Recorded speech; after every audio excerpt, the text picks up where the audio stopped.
Hello dear students, आज हम करेंगे conditional sentences and this is the third part in this series.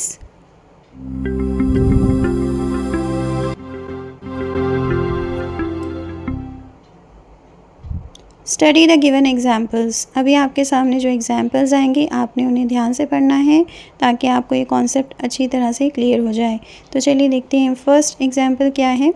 Smita has lost her watch, she thinks it may be at Anvi's house.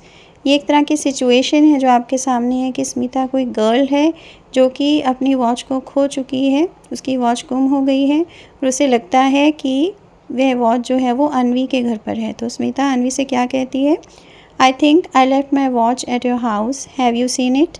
मुझे लगता है कि मैंने अपनी वॉच तुम्हारे घर पर छोड़ दी है, क्या तुमने उसे देखा है। तो अनवी क्या कहती है, अनवी कहती है no but I have a look when I get home, if I find it I will tell you.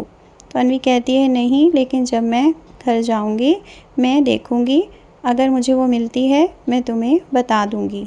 Okay, देखिए जो अनवी का डायलॉग है ये फिर से यहाँ पर लिखा हुआ है ताकि आपको ये कंडीशनल सेंटेंस का जो कॉन्सेप्ट है अच्छी तरह से समझ में आ जाए। अनवी का डायलॉग है no but I will have a look when I get home, if I find it I will tell you.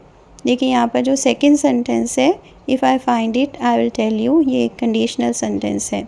In this example Anvi feels there is a real possibility that she will find the watch, so she says if I find और उसके बाद है I will. ठीक है, तो ये जो structure है इफ़ आई और उसके बाद कॉमा लगा के कुछ वर्ड्स आएंगे उससे पहले और उसके बाद कॉमा और फिर आई विल। ठीक है, तो इस स्ट्रक्चर को हम तब यूज़ करते हैं जब रियल पॉसिबिलिटी होती है, यानी कि कोई काम पॉसिबल है रियलिटी में। ठीक है, तो ये जो कंडीशनल सेंटेंस है ये इस तरह का सेंटेंस है जिसमें कि पॉसिबिलिटी होती है कोई काम करने की। तो देखिए यहाँ पर आपके सामने कुछ और भी एग्जाम्पल्स आ रहे हैं।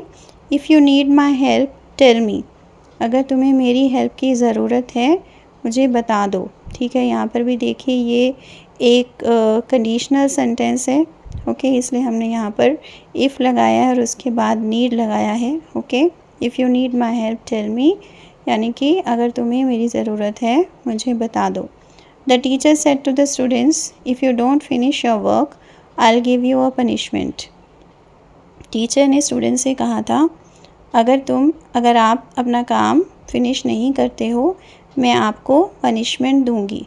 ओके, देखिए यहाँ पर भी एक ये पॉसिबिलिटी है, ये रियलिटी में पॉसिबल है कि टीचर स्टूडेंट्स को पनिशमेंट देगी अगर उनका काम फिनिश नहीं होगा। ओके, तो जब भी रियलिटी में कोई काम पॉसिबल है तब हम इस तरह का स्ट्रक्चर यूज़ करते हैं। ठीक है, इफ़ के बाद हमने फर्स्ट फॉर्म लगानी है और उसके बाद हम जो फ्यूचर टेंस है उसे यूज़ करते हैं। देखिए यहाँ पर आई विल लिखा हुआ है। ओके, तो फर्स्ट पार्ट जो है स्ट्रक्चर का उसमें हमने प्रेजेंट टेंस यूज़ करना होता है इफ़ के साथ, और सेकंड पार्ट में हमने फ्यूचर टेंस यूज़ करना होता है। देखिए यहाँ पर लिखा हुआ है I will not go out if it starts raining. इसका मीनिंग है कि अगर बारिश शुरू हो जाती है मैं बाहर नहीं जाऊँगा या नहीं जाऊँगी। अब हम नेक्स्ट देखते हैं। She will eat the cake if she feels hungry. इसका मीनिंग है कि वह केक खा लेगी अगर वह हंग्री यानी कि भूखा महसूस करती है। ओके, देखिए यहाँ पर भी हमने उसी स्ट्रक्चर को फॉलो किया है। अब नेक्स्ट सेंटेंस देखते हैं। Your children will listen to you if you speak politely. इसका मीनिंग है कि आपके बच्चे आपकी बात सुनेंगे अगर आप पोलाइटली यानी कि विनम्रता से बात करते हो। देखिए यहाँ पर भी हमने कंडीशनल सेंटेंस को यूज़ किया है और कंडीशन है कि अगर आप पोलाइटली यानी कि विनम्रता से बात करते हो। ओके, आई होप का आपको ये कॉन्सेप्ट अच्छी तरह से क्लियर हो गया है कि किस तरह से हम वो कंडीशनल सेंटेंसेस बनाते हैं जहाँ पर कि कोई काम जो है वो रियलिटी में पॉसिबल है। Okay, so that's all for today. Thanks for watching. Keep learning. See you in the next video. Please subscribe to my channel if you haven't done it yet.